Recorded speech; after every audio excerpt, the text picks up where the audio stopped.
হাটখোলা উচ্চ বিদ্যালয়ে উৎসবমুখর পরিবেশে অনুষ্ঠিত হয়েছে বাৎসরিক পিঠা উৎসব। শীতকালীন ঐতিহ্য ও গ্রামীণ সংস্কৃতিকে নতুন প্রজন্মের মাঝে তুলে ধরতে এ আয়োজন করা হয়।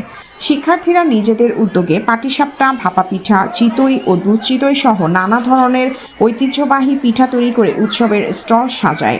এতে অংশ নিয়ে তারা আনন্দের পাশাপাশি সৃজনশীলতা, আত্মবিশ্বাস, দলগত কাজ ও সামাজিক মূল্যবোধের গুরুত্বপূর্ণ শিক্ষা লাভ করে।